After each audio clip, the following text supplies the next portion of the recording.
लेकिन इस आश्वासन से बबलू को कोई राहत नहीं मिली। मतलब शीला मौसी ने जो विश्वास दिया था कि पानी का इंतजाम मैं कहीं से ना कहीं से करके लाऊंगी, इससे बबलू को कोई भी राहत नहीं मिली। प्यास से उसका गला और भी सूखा जा रहा था। खाने का एक कौर भी उसके गले से नीचे नहीं उतर रहा था। मतलब पानी खाने का एक भी घास उसके गले से नीचे नहीं उतर रहा था। वह प्यास से झटपटाने लगा। मतलब बहुत ज़्यादा परेशान हो गया। आज पहली बार प्यास का अनुभव करने से तो उसे पानी मिलने वाला नहीं था। आज पहली बार ऐसा हुआ था कि उसे पानी की ज़रूरत थी पर उसे पानी नहीं मिल रहा था। जैसे आज पानी को तो बबलू से अपनी बर्बादी भी का जी भरकर बदला जो लेना था। ऐसा लग रहा था कि वह हमेशा पानी का दुरुपयोग करता है, तो इसलिए आज पानी उसका क्या कर रहा है, मानो कि जैसे बदला ले रहा है। अब तो बबलू क्या तमाम बच्चों का धैर्य जवाब देने लगा था। अब तो बबलू क्या तमाम बच्चों का धैर्य जवाब मतलब जो लड़के उसके साथ खाना खा रहे थे वह पानी के बिना किस प्रकार खा रहे हैं, उसका वह क्या करने लगा, जवाब देने लगा। तभी एक चमत्कार हो गया। अचानक बिजली आ गई, कूलर पंखे चलने लगे, कमरा बिजली की रोशनी से जगमगा उठा।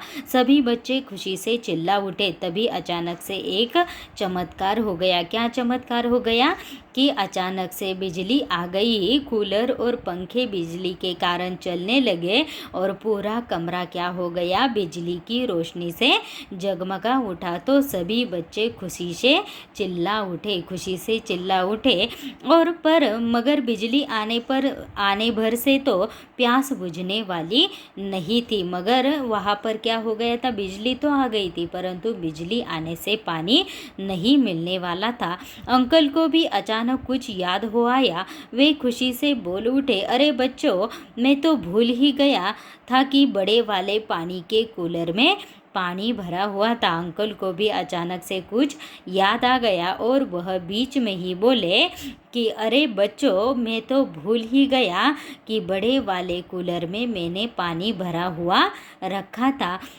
अगले ही पल वहाँ का दृश्य बदल गया।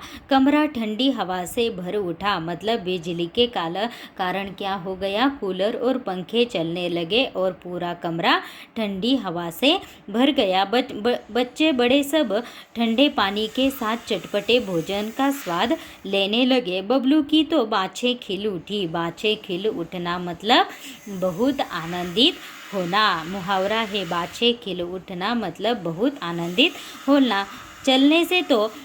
चलने से पहले शीला मौसी और माँ एक दूसरे को देख कुछ मुस्कुराए। मतलब चलने से पहले शीला मौसी और माँ दोनों ने एक दूसरे की तरफ देखा और एक दूसरे की तरफ देखकर वह मुस्कुराए। इस मुस्कुराहट के पीछे छिपा रहस्य बबलू कभी न समझ पाया। रहस्य मतलब गूढ़। इस मुस्कुराहट के पीछे जो गूढ़ था, जो रहस्य था, वह बबलू कभी भी न समझ पाया। घर पहुंचने पर माँ को बबलू किसी सोच में डूबा दिखाई पड़ा। घर पहुंचने पर क्या हो गया, माँ को बबलू कुछ सोचता हुआ नजर आया।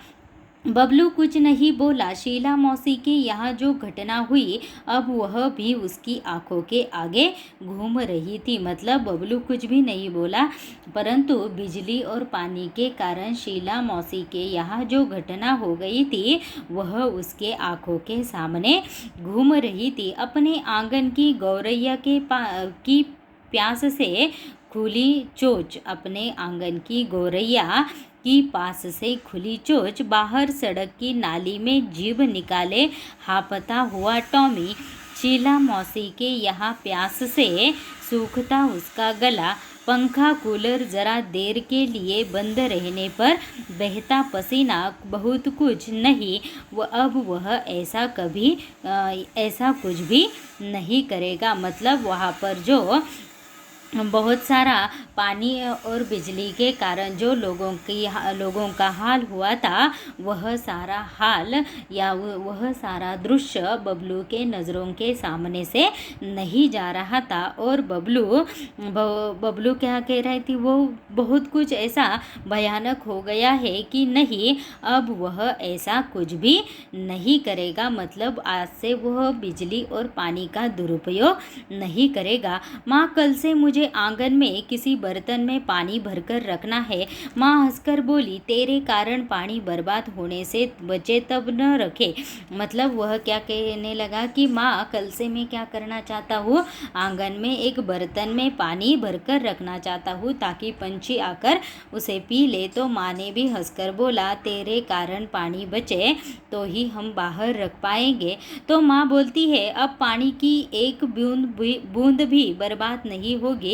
बबलू आत्मविश्वास से भरकर बोला। बबलू ने अपनी माँ को क्या कहा कि माँ, पानी और बिजली का महत्व मैं अच्छी तरह से समझ गया हूँ और आज से मैं पानी का और बिजली का दुरुपयोग कभी भी नहीं करूँगा। मगर बबलू कभी यह नहीं जान पाया कि शीला मौसी के यहाँ जन्मदिन की पार्टी में जो हुआ था वह एक नाटक मात्र था। मतलब शीला मौसी और उसकी माँ ने मिलकर ही क्या किया था, बबलू को सबक सिखाने के लिए नाटक किया था। उसे सबक सिखाने के लिए माँ ने चलने से पहले शीला मौसी को फ़ोन पर बबलू की आदत के बारे में सब कुछ बता दिया था और शीला मौसी ने भी कुछ करने का भरोसा दिया था। मतलब बबलू की इस आदत को छुड़ाने का उन्होंने क्या किया था, वादा किया था।